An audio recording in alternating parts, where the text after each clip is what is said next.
Hello guys, in this video I am going to show you how to apply effects to your picture on the Pixomatic application. But first I just want to mention, don't forget to subscribe to my channel because at 10,000 subscribers I am going to show you my whole YouTube revenue statistics and growth strategy, how to make money online. So let's jump into it. First of all, open the app on your phone, tap on the plus icon down below and click on Start with Image. Select your photo and slide to the right side down below until you find the Effects section and tap on it.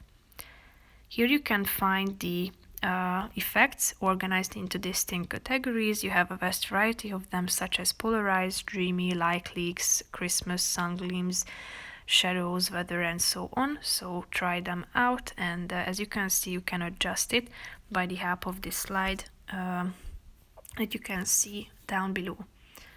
So make sure that you try them out and select the one that suits your preferences the most, adjust it, and if you are done with it, click on this checkmark icon in the upper right corner of the screen and then save your picture.